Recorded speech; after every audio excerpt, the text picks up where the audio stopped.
A legendary video game film is in the works. Disney about to claim all of Hulu. A streamer preparing to take away some features from legacy members. And even better, ChatGPT is coming for developers. YouTube testing out a new chatbot. And prepare yourselves and your storage for the incoming Call of Duty. This and a whole lot more taking over the headlines the past 7 days. I'm Jason Grewal, and this is The Fresh Wire. Hey everyone, hope you're all doing well, and welcome back to another episode of the one and only The Fresh Wire. Appreciate everyone that tunes in. Hope you're having a good morning, afternoon, evening, day, or night, wherever you are, however you're living. I appreciate you tuning in. From where I'm recording, it is currently 10:56 p.m., November 7th, 2023. I'm going to try to keep this episode a little shorter than usual. My previous episode was over an hour long, which going into it, I did not want it to be that long, but sometimes we forget how to manage our time well, and well, that happened exactly there. A little personal opening. To everyone that is a fan of the Miami Dolphins, I'm sorry.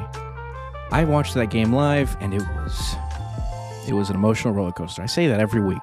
It's an emotional roller coaster seeing the Dolphins play a good team, because you always think, do they have a chance? Are they really pretenders or are they contenders? And unfortunately, they know how to play bad teams really well. They just don't know how to finish it off with good teams, and that just sucks. Just unfortunate. But what can you do except continue to hope? I wore my lucky hat for the first half of that game and immediately took it off because I was proven it's not as lucky as I was hoping for.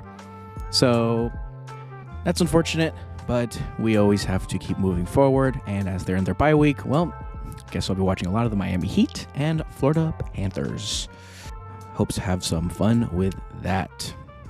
But yeah, let's just jump right in and see what the heck's been going on. And I gotta tell you, I originally prepared to record this podcast a little earlier than usual. I was thinking Tuesday afternoon instead of my typical Tuesday night. But I'm glad I didn't, because something got announced just a few hours ago. A live-action iteration of Legend of Zelda is in the works at Sony. Yeah, I had to give myself a double take reading this. I was genuinely caught off guard. I know there's been a lot of talk on making something with Legend of Zelda, something like a film adaptation, whether it was Netflix or an actual film. I think by Lionsgate, they wanted to do an animated film like in the mid-2000s. I remember seeing like a test video for that, and it all fell through. But this one looks to be legit, and it is a very rare collab between Sony and Nintendo. Nintendo will be co-financing the live-action adaptation. And I'm this really did catch me off guard. There's no release date set, of course. It's probably in pre-production. The person directing is Wes Ball, who also worked on the Maze Runner franchise and Kingdom of the Planet of the Apes, which I think is coming out soon. But he is on that. Penning the adaptation is Derek Connolly, who also worked on Jurassic World. And yeah, I don't know. Legend of Zelda will be produced by Shigeru Miyamoto. So, that boosts a lot of faith right there. So I'm nowhere near as, knowing that Shigeru Miyamoto is on board co-producing The Legend of Zelda, whatever the film will be, makes me just a little bit more, okay, this is definitely going to be a film that I think has potential. Because, an incredible career at Nintendo, and to him be on board, it's why I wasn't really worried that much about the Super Mario Bros. Movie by Illumination earlier this year. I figured it was just going to be a fun experience, and that's exactly what it was. So I'm glad he's on board. And apparently, this article by Deadline says, we hear a live-action take of The Legend of Zelda has been in the works for several years, with Avi Arad, chairman of Arad Productions, being a linchpin to its delivery. So this may not be in as pre-production as I thought it is, but pretty big news. And I will absolutely be excited to keep I always say keep an eye out on it, but I really will be for that one because I like the Mario Bros. Movie. I think they're making a sequel. I will gladly watch it, maybe even opening night. Wasn't able to for this one, but I definitely plan to now. And Zelda, a live-action Zelda with Shigeru Miyamoto producing. I just don't know because the Maze Runner franchise, apparently it's like actually underrated, at least the first one for Maze Runner. So I remember watching, I think, the first one, and I thought, oh, it was pretty good. I don't think I've seen the sequels, though. So I can't say for certain, but I don't know. I can't say my feelings are mixed because it's so early that I'm just going to keep my eye on that and move forward and hope that when the trailer comes out, it's a huge deal. And yeah.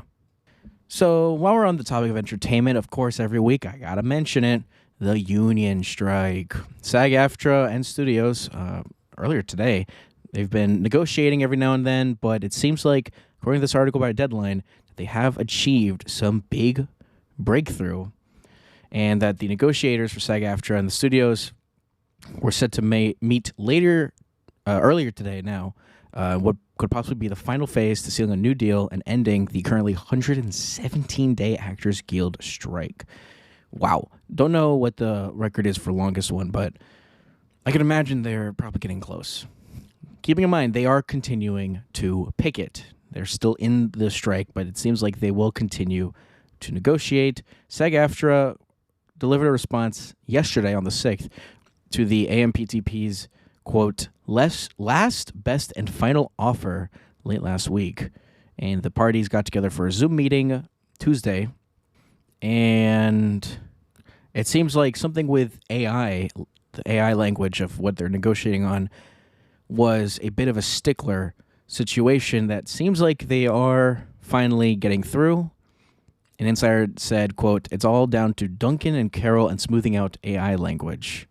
And on the table is also an agreement on minimum rates. SAG-AFTRA wanted an 11% bump. Students eventually offered 7%, which is better than what the Writers Guild of America got when they ended their strike in September. The Guild has since moved its ask to around 9%. Okay, they're getting there. Two sides are said to be settling somewhere around 8%, they hear.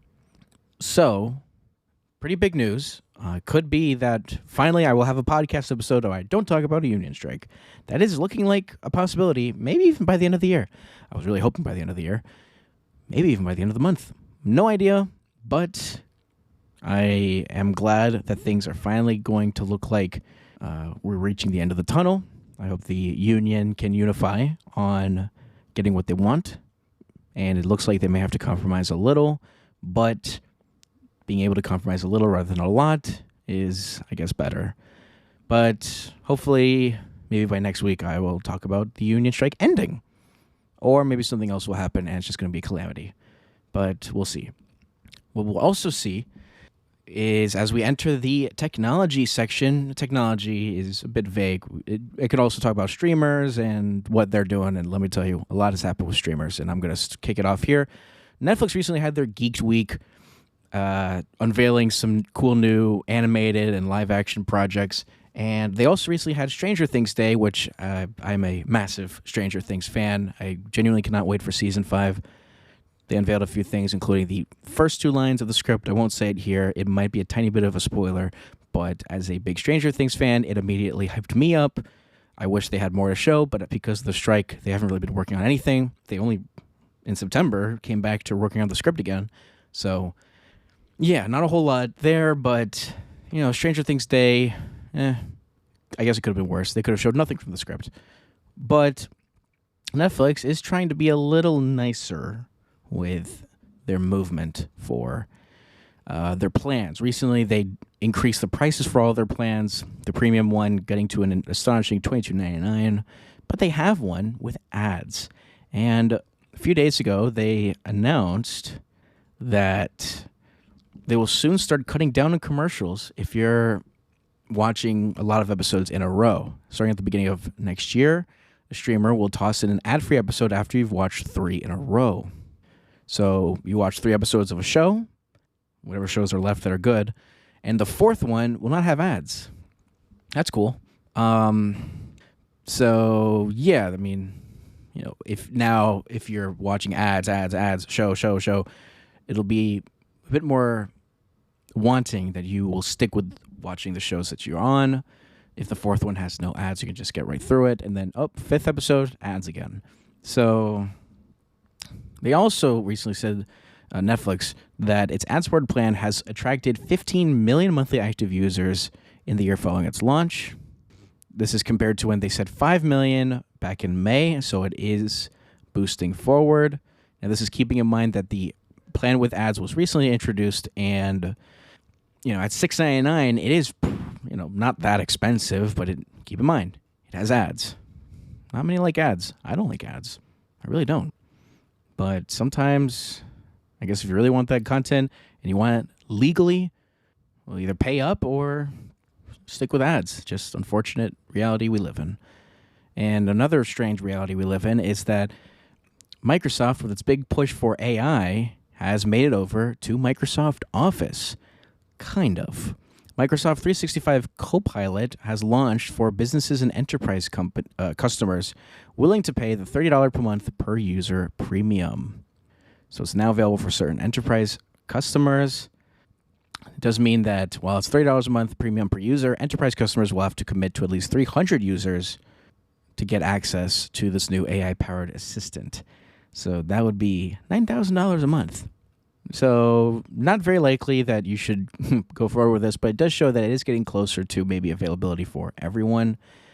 It was a quiet launch because it is kind of a weird situation. I mean, if you're in the market for this, good for you. But if you're like a more personal user that just has Microsoft Office, it's not here for you yet. It's more like a pre-order event, this article by The Verge says, and that's a pretty good way to explain it. Parts of the experience are still in preview. Someone over at Directions on Microsoft reported that Copilot for Excel is still in preview. Copilot for OneNote is only available on Windows. The SharePoint Copilot preview starts in this month, and a Copilot preview for OneDrive is not slated to start until next month. So keep an eye out for all of those, and maybe one day it'll go to personal people, or maybe they could just integrate the Copilot AI that's in Windows 11 more so to Microsoft Office by default, and just get it over with, because that'd be really cool. I would actually use it from time to time if it was more beneficial with Microsoft Office documents. What has nothing to do with Microsoft Office, but I did have to mention it because this also happened pretty early after my podcast last week. I wrote an article about it. You should go check it out on thefreshwire.com. Pretty good stuff on there. Make sure to check it out. Disney is about to own all of Hulu. Yeah, if you didn't know, Disney has owned has owned 2/3 for the past few years after they acquired 20th Century Fox, pretty much almost all of Fox, and all of its assets, its movies and whatnot. And part of it, Fox owned 1/3 of Hulu, so Disney got majority control. That's why you see a lot of Disney Plus and Hulu bundles nowadays. I think soon we're gonna have a Marvel show simulcast premiere on Disney Plus and Hulu at the same time. And now it's looking like that last 1/3, Comcast or NBC Universal also owned that last 1/3, and they gave themselves the option to allow Disney to acquire it for a certain amount of money after a few years, and it's looking like the fruits of their labor will finally grow, because that's exactly what Disney's doing. They announced Wednesday they, quote, expects it will pay, unquote, $8.61 billion to acquire Comcast's 33% stake, giving Disney a full 100% ownership of Hulu. So it could change if Comcast's stake is determined, quote, to be greater than the guaranteed floor value, unquote. But it's completely unknown in that situation. It all stems from the deal Disney made with Comcast to buy its 1/3 stake in Hulu in 2019. It was originally set to take place in 2024, but Comcast and Disney agreed to move the date to this year instead. And that's why this is going forward now. So big stuff there. That pretty much means that you will very likely see more integration between Disney and Hulu in the coming months, as now Disney Plus and Hulu will be 100% owned by Disney. So it won't really make much of a sense to keep them as split as they are. I think I remember reading a while ago that they are looking into merging the two more once Disney acquires this last half last one third of Hulu.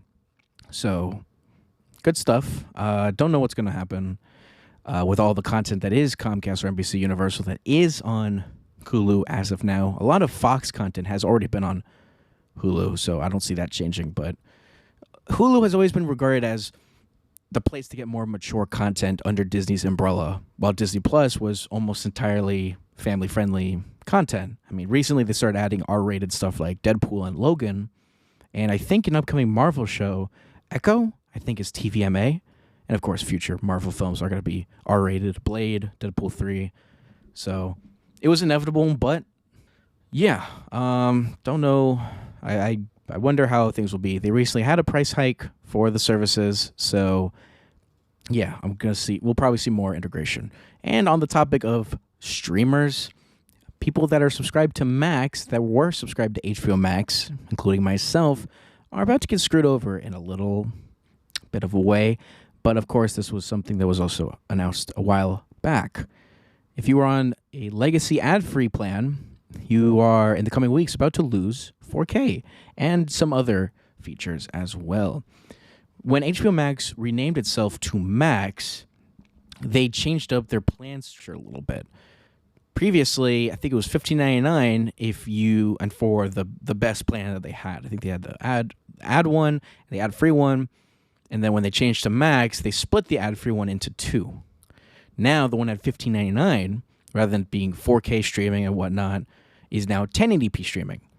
And if you want all of that, now it's $19.99 a month. So objectively, legacy subscribers were going to lose features. But to keep people on the train of Max with its much lower amount of animation content, because they had to cut costs for some reason and removed all of that a while back. It's a whole other story. Well, now, if you want 4K and HDR, you're going to have to pay up more. But if you were a legacy plan holder, you had 6 months or so. I remember being told 6 months, and it transformed into Max back in May. So I guess we're getting an extra month, because I think they said with the December billing cycle, December 5th on or after, that is when you will lose 4K and HDR streaming. You'll be limited to HD quality. I'm going to assume that's 1080p. I think it was 1080p, the email I got. So downloads are unaffected. Both legacy and current ad-free customers can save up to 30 titles on supported devices.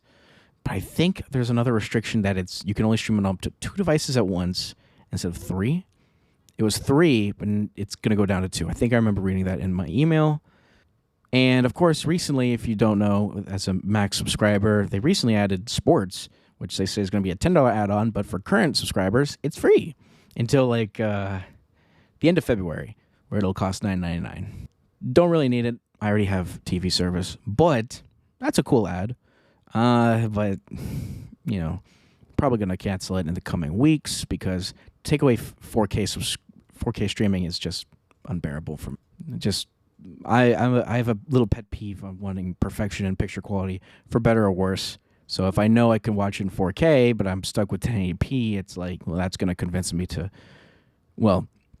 financially, I would end up just canceling rather than upgrading. I'll just find something else to watch. Speaking of something else to watch, if you're a fan of watching videos on YouTube, you probably know there's not really an alternative to YouTube, and YouTube themselves know that.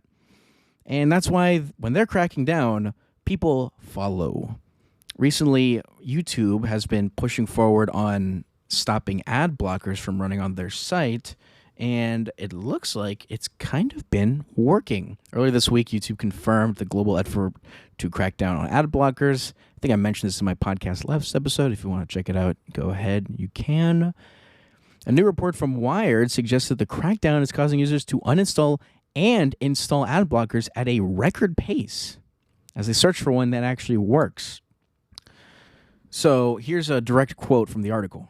Previously unreported figures from ad blocking companies indicate that YouTube's crackdown is working, with hundreds of thousands of people uninstalling ad blockers in October. The available data suggests last month saw a record number of ad blockers uninstalled, and also a record for new ad blocker installs as people sought alternatives that wouldn't trigger YouTube's dreaded pop-up. Now, you didn't hear it from me, but there is definitely a way to circumvent the ad blocking, block that YouTube is implementing, but it is a little trickier. You can't just turn all the settings on and hope for the best. I think there is something you have to do extra somewhere with one of the ad blockers that I won't mention. I don't know the legality of mentioning ad blockers and their specifics in podcasts, unfortunately. But you could probably find one that's pretty reliable that has a darker shade of red than the other well-known ones as well. And there's extra capability in it that allows you to block things further than what's being offered to block. So that is all I'll say about that. And I am very curious on statistics for YouTube viewing and maybe ad revenue for larger channels with this going forward. Because, you know, if you're like, screw this, no more YouTube, you kind of can't. It's an extreme monopoly for YouTube, and it sucks. There really isn't an alternative. Vimeo's there, but, I mean, it's Vimeo. Nowhere near as many videos, and I think they have, like, paid, like, premium plan restrictions, too. From last I remember, I don't really use Vimeo, which I guess shows a lot.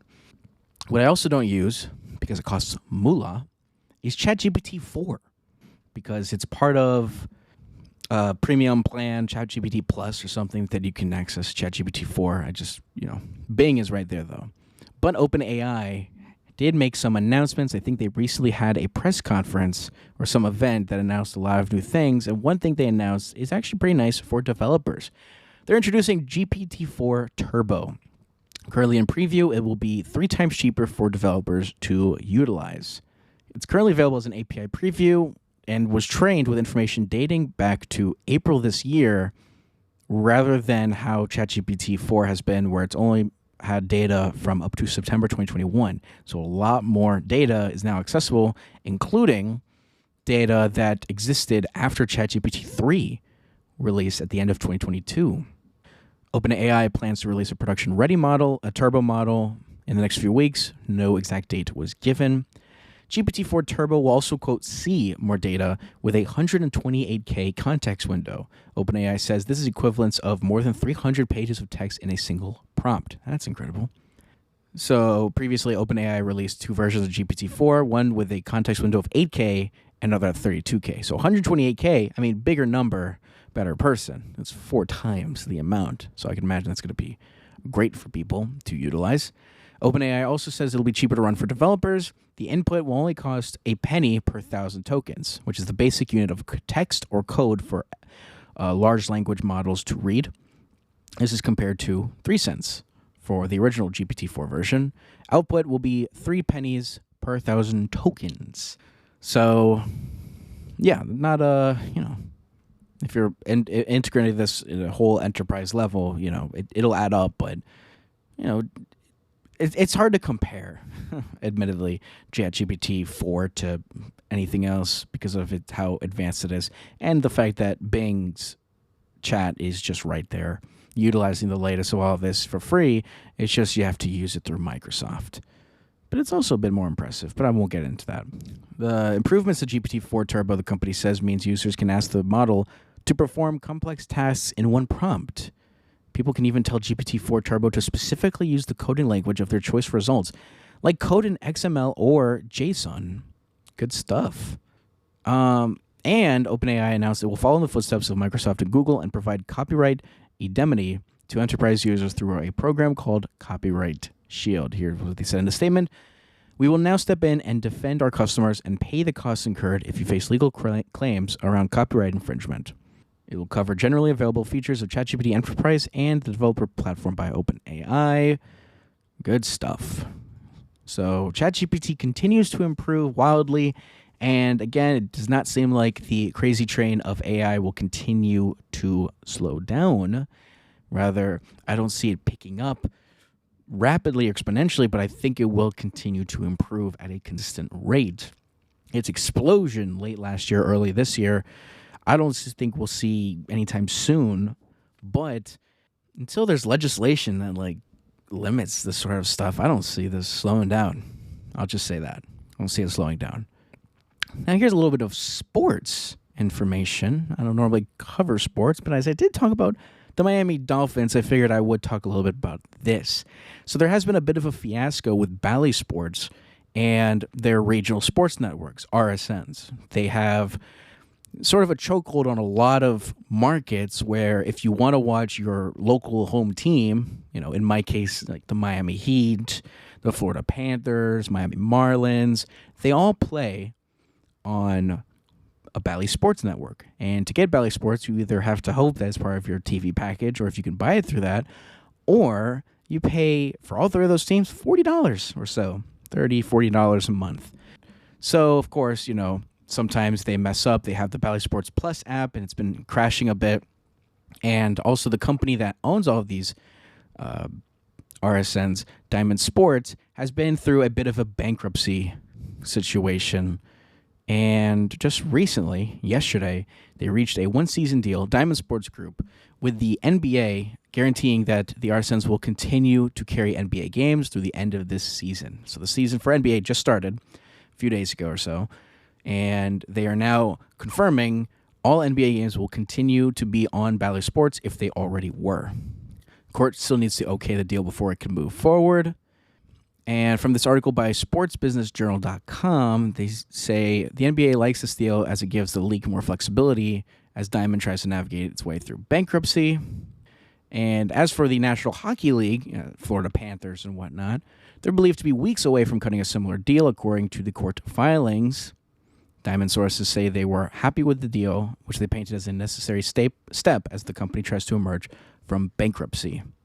So, one thing to note at the end of that article, after the season, the deal has the NBA reclaiming the rights to the 15 teams that have deals with Bally Sports. The teams could work out new deals with the Diamond-owned RSNs at that point. Now, that is a possibility that the NBA or NHL could reclaim their those local teams and play them on their own network, where you'll have to have whatever NBA or NHL offers to continue watching their sport, their games. That actually happened with the MLB. I think it was the San Diego Padres. They had a situation where the channel was not bringing in enough revenue, and Diamond Sports Group decided, nope, we're not renewing anything. We're just going to lose the San Diego Padres. So their last few games that the team had, I think, was played through MLB's network. I don't know if it was like an MLB channel or not, but it was, if you wanted to watch them, it was not through Bally Sports at all. So that happened, and I don't know if it happened with other teams, but the whole ordeal with MLB teams has been a wild ride, and it looks like that won't have to be a problem with NBA and possibly NHL.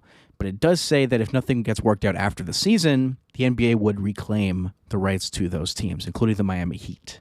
So I will be very interested to see that because, hey, if it's cheaper than $40, $30, I mean, I'll be more tempted to consider it. But if not, then, I mean, come on. Make it a little easier to watch your home team. Why is it like the Miami Dolphins or NFL teams? It's so easy to. You just need a local channel. But for NBA and NHL and MLB, you need your local team, like your local channel, or Bally Sports or NBC Sports or wherever it is in the country. And if you don't, and it's playing on a different channel like NBA TV or MLB Network, it's blacked out. It's a little annoying, especially because it's difficult to get Bally Sports on something that's not Fubo or cable. Just got to spend the $30 to $40. I would love to have it on my TV streaming service, but alas, c'est la vie, or whatever you say. Samsung, they continue to try to battle off the raging Apple Pencils and the iPads and are introducing a premium S Pen to tempt artists that utilize iPads. It's called the S Pen Creator Edition, and it includes enhanced tilt sensitivity for more precision and a single button for switching between software tools. So, that is good. It's now available to purchase. It was unveiled back in July along with the new Galaxy Tab S9 series, but now it is available for $99.99 compared to the $60 S Pen that ships with the Galaxy Tab S9 devices. This is more fine-tuned for professional use. It's compatible with recent Samsung smartphones, including mine, good, along with PCs that already support the S Pen. And it cannot be used with any of the Galaxy Z devices. So that's the Z Flip and the Z Fold, so the folding ones. This cannot use it. Stylus is battery-free, does not require charging. And yeah, I'm not really, I don't use my S Pen a lot. I have the S22 Ultra, so it came with the S Pen. And I kind of liked it because my last phone before it was a Note phone, which they no longer make, RIP. Samsung claims this stylus is its, quote, most advanced S Pen yet, unquote. It does, however, see that air commands, which is a very well-known S Pen feature, are not supported, and it's only available in white. I'm sorry. Just putting it out there. I'm sorry. And it also has just an IPX4 rating, which means it can withstand light splashes of water, but nothing else, which is not as good as the cheaper S Pen that has a much better submersible IP68 rating. Usually the rating that comes with your flagship smartphone. Usually. OnePlus every now and then is like, hey, who needs water protection? Although I think they've been catching on with that a little bit. So it is it's a little cheaper than the Apple Pencil, which says here it's $129. But it's pretty clear that the S Pen Creator Edition is meant to be a true rival to the Apple Pencil. There was the regular S Pen, no big deal. Then there was the one for folding phones. And I think they had some sort of premium one, but it was still meant for really phones. This one is meant for, like, their true competitor, and it's $100. So it's going to compare... It may compare pretty well with the $79 USB Type-C Apple Pencil that was announced last month, which ditched features like pressure sensitivity entirely. So it's right in the middle, and I don't know. I don't think I'm in the market for that. I'll stick with the S Pen that came with my phone. But I guess if you're like professional into digital artist and drawing, and you may own the Galaxy Tab S9, maybe the best one, and you want something better, well, now you got an option. Congrats. And this is a weird, not really an option, but if you're a big fan of YouTube, as I mentioned before, they're cracking down on ad blockers. Well, it's like, hey guys, we're not that bad. I mean, look, we're like the rest of the others. We got a chatbot now. Yeah, they have. There's now a YouTube chatbot, and it will appear under select videos. It's a conversational AI tool, a chatbot, how it normally is. And I don't know why. Chatbot for YouTube. I mean, I remember when they tried messaging through YouTube. Didn't work out so well. And yeah, it's designed to give you more info about the video you're watching. Google's support post calls it a conversational AI tool aiming to answer your questions about a video and can also recommend related content, as if you can't scroll right down and see videos recommended for you using one of the most impressive algorithms in the world, allegedly. It was announced alongside another AI tool aiming to organize a video's comments into topics. So now you could just go right in before you click on the comments. You'll know if they're toxic or not. Good stuff. I think, according to its support page, it's only available in English, go figure, on select videos, on Android devices, and to premium subscribers over the age of 18. So if you're a premium subscriber, congrats. You just got Google Bard YouTube edition. It's usually, wherever it's available, it'll be accessible with a button labeled Ask. So I guess if you want to enter a Mr. Beast video and just ask the chatbot who wins, well, there you go. Where's the fun in that? I mean, well, that's the whole point of the video, I guess. But that's possible. Or you could just find out more details about the video itself, and it's just seeing comments summed up into topics is actually pretty interesting. But of course, more toxic comments, you're probably not going to see this function appear that often. Apparently, it's running as an experiment and will be shown on a, quote, small number of videos in English that have large comment sections. Of course, you don't want it to be like 3 or 4 comments, and somehow it's like, oh, how do I get 4 fully fledged topics out of this? Well, you don't. At least not yet. So if you are a YouTube premium subscriber, you can head over to youtube.com/new, and you can sign up where you'll be able, and you can sign up to test the comment characterization feature now, and you can sign up to test the chatbot in the coming weeks. I don't know. I mean, chatbots are everywhere nowadays. I mean, that's, AI is so accessible. It's actually pretty scary and very interesting all at the same time. Whether or not that's good, I have no idea anymore. I really don't. And what I also don't have a whole lot of idea, and why I won't really try to talk about it a whole lot, is the big court trial between Google and Epic Games, the publisher of Fortnite. Yeah, when Fortnite introduced a different way of paying, where you paid through the app rather than through Google and Apple's App Store, well, that was grounds for removal. The app was no longer on the Play Store and iOS. I actually don't know if Fortnite's even on, if Fortnite's back on the iPhone. I actually don't know. I do know on Android, if you have a Samsung smartphone, actually no, if you have an Android phone in general, you can still play Fortnite because of how the accessibility of installing apps on Android phones. And I think on Samsung's Galaxy Store, it's on there as well. So pretty easy for Samsung phone owners. For everyone else that has Android, it is still possible. Obviously not as accessible as just being on the Play Store. And yeah, apparently the whole Apple and Epic trial, which was a few years ago, was a big ordeal. But for some reason, the similar lawsuit that Epic sent to Google, because they did the exact same thing, never happened. But it's now 1,180 days after Epic originally sued Google, the trial finally kickstarted. And it started yesterday. Because it's still early and I don't have a whole lot to cover on this, maybe it'll be my big topic for my episode next week, talking about like what Google may have as a monopoly, what Epic claims as Google making it difficult for developers to get around its native app store, the Google Play Store. So, and this time, Epic and Google have to convince a jury and not the judge, because the Apple case one played out as a, quote, bench trial. So I guess it was more on a judge being convinced, but this time it is a jury. And other parties did sue Google on this as well, and they all settled. Epic stands alone on actually getting to a full-fledged trial without settling. So a lot could come out of this. A lot of confidential stuff that was confidential but may not be anymore. Let's say a lot of dirty laundry and a lot of witnesses.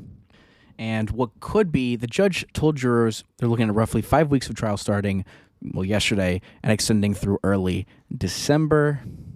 And like December 4th or so, that they'll look at all the evidence by then. And I'll keep my eye on it. Maybe I'll give my own recap, and maybe I'll cover it on thefreshwire.com. Definitely check that out whenever you can. I deeply appreciate it.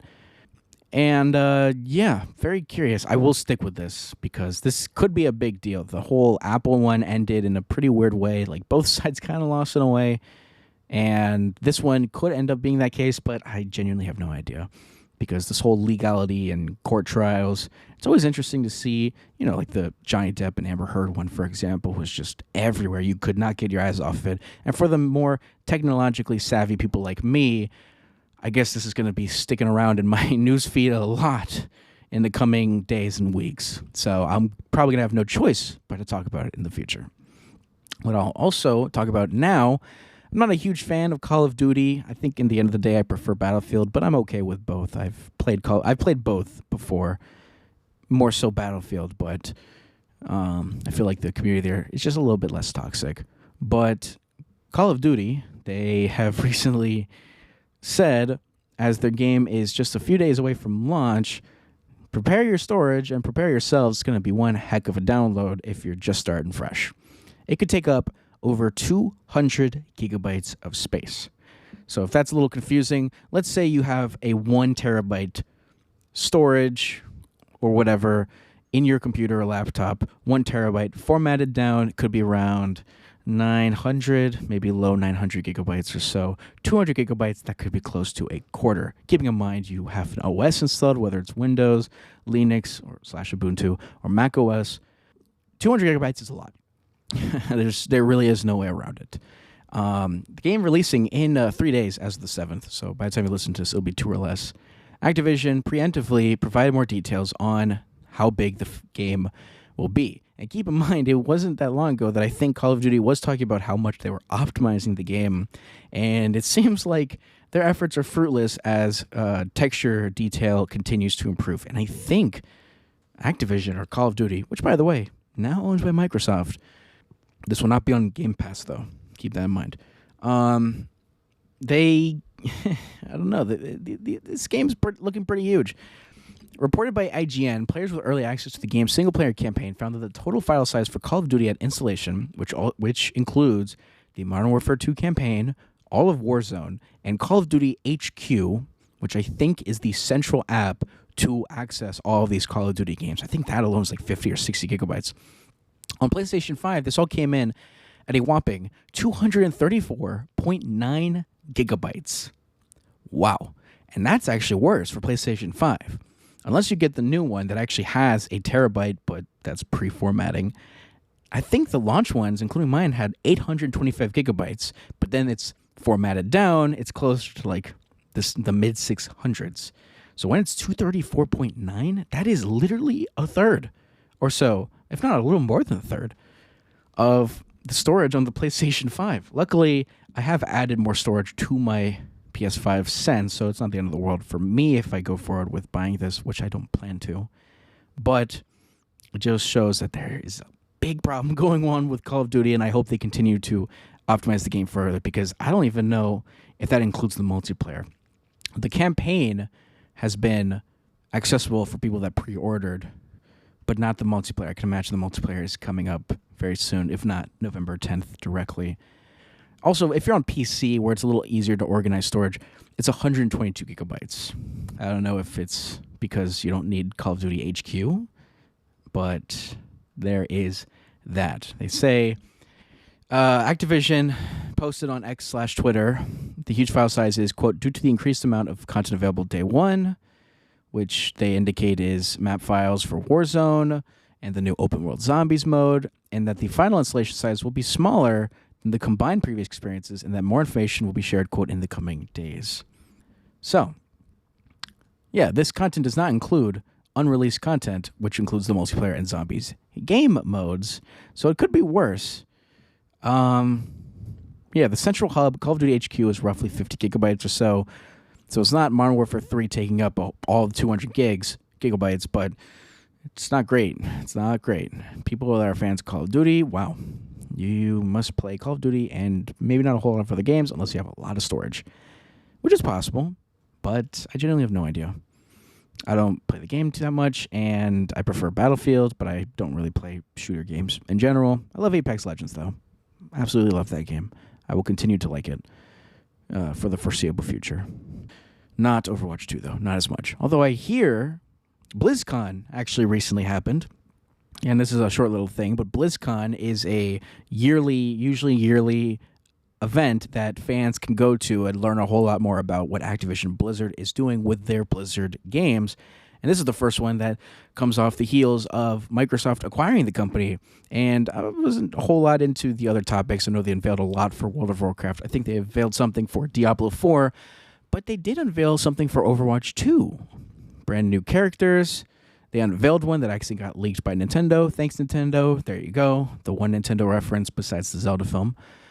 And a lot of Overwatch 2 stuff that kind of shows, hey, maybe they are listening. Revamping their whole competitive play situation where it's just been difficult. It's just been rough. Not enjoyable, in my opinion. And I've been playing Overwatch since late 2016. Black Friday, $35. Legendary Edition. One of the best purchases I think I made in my entire life at that price. So, but they've got a lot worse since Overwatch 2 replaced the original free-to-play. And now it looks like, hey, competitive, we are focused on that. We will make it better. Along with the Battle Pass, apparently. So, with mythic skins, which is like legendary cosmetics that have been usually linked to one character. It looks like they're going to be able to let you pick a character's mythic skin from a previous season if you want to go for that instead. Like, if one Battle Pass, the skin is for this character, but you don't play them, you're tough luck. If you have the premium Battle Pass, that's the one you're building for, a character you don't play. But it looks like they could change that, which would be great. Along with a lot of competitive play overhauls that are actually kind of making me excited to check out the game again. I haven't played it in a while. I do play it every now and then, but not really the competitive anywhere near as much as I used to. Hours at a time, I'd be grinding that game. I don't anymore. I like Apex Legends more. It's honestly more fun, and if I get rage-induced and toxic, well, it's like a short burst. Just wanted to throw that in there. Because I'm pretty excited for the future of Overwatch 2. Just a little bit. It's like the Miami Dolphins. It's an emotional roller coaster, and I don't know where it's going to end, whether it's in heaven or HE double hockey sticks. All right, back to the news. PlayStation. Sticking with video games just a little bit longer. But, of course, I got to bring in sometimes that X/Twitter just, something's going up with it. And Sony is now joining the bandwagon of something's going up with it. They are terminating its X/Twitter integrations for PS5 and PS4, meaning that you will soon not be able to post your screenshots and clips to the platform from the consoles. In a statement, Sony said, as of November 13th, 2023, integration with X, formerly known as Twitter, will no longer function on PlayStation 5 and PlayStation 4 consoles. This includes the ability to view any content published on X on PS5/PS4, and the ability to post and view content, trophies, and other gameplay-related activities on X directly from PS5/PS4, in parentheses, or link an X account to do so. So, they didn't elaborate on why, Sony, and the company did not reply to a request for comment from The Verge, but it is possible it could be involving with the API pricing that X/Twitter introduced earlier this year that kind of made a lot of services drop off from having any sort of X/Twitter integration. I think I'm going to do X/Twitter for the time being. I'm seeing a lot of formerly Twitter, or one Ars Technica article that stuck out was X, the platform that currently runs on Twitter.com, because it's technically true. I haven't checked if X.com finally works if I change it from Twitter.com, but maybe it's my browser cookies. I don't know. But the message on its support page or website pointed to support documents on how to share your captures if you want to pull them off those consoles to post elsewhere. So, you could still get access to your pictures and videos and just share them on X/Twitter manually rather than automatically through the PlayStation itself. Well, not automatically, but if you wanted to share it without reaching to a computer, getting that off the console and whatnot. And last video game topic of the week. The Resident Evil 4 remake that's been going very popular due to its capability running on the iPhone 15 Pro is heading to the iPhone 15 Pro next month. Capcom confirmed that the fantastic remake of Resident Evil 4 that released not too long ago but is coming soon to mobile will be making forward to the iPhone 15 Pro, iPad, and Mac December 20th. And that does mean all three platforms will support cross-progression so that you can take the scares wherever you are. Now, this is different from Resident Evil Village, which I think released last month in October, around the time the iPhone 15 Pro launched.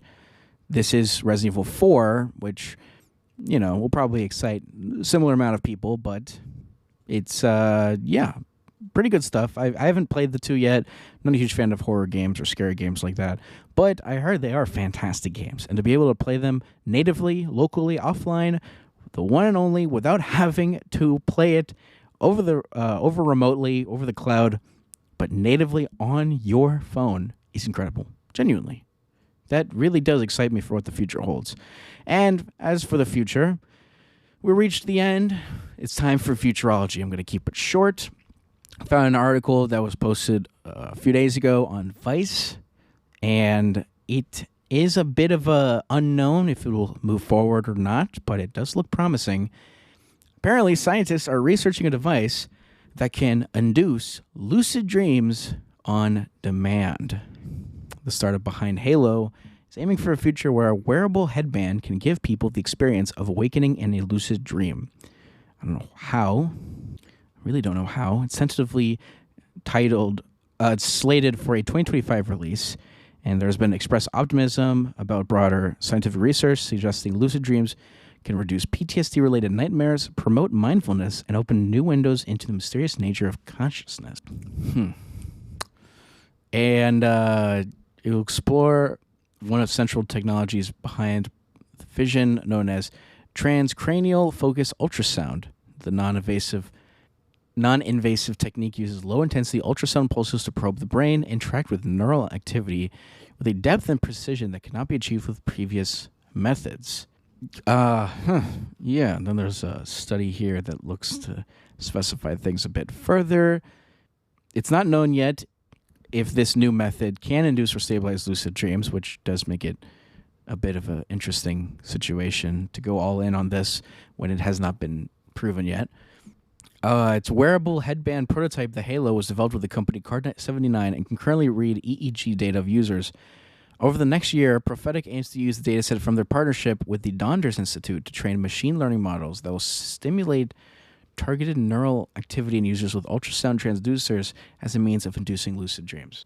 So, yeah, bit of a weird futurology topic, but I did find some interest in this because, if we're able to enter our lucid dreams whenever, it could, as research has shown, improve things like reducing nightmares from PTSD and promote mindfulness. And definitely something intriguing that I hope is looked into further, assuming it's legitimate and actually works. But of course, with safety and precaution. You don't want to mess with lucid dreams. You don't know and you don't know what could happen. It sounds a bit scary, but then again, what isn't scary about technology nowadays? I mean, AI, man, crazy stuff that's always happening.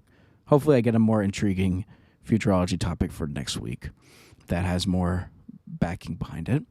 But until then, thank you all for tuning in. I really appreciate it. One last time, this has been Jason Griwa with The Fresh Wire. Make sure to check out my website, thefreshwire.com, for articles. And, of course, another way to listen to my podcast. In the future, I hope to introduce commenting and maybe other features as part of the website. But definitely make sure to check it out, thefreshwire.com. Again, deeply appreciate everyone that checks it out. And to everyone listening, thank you all one last time.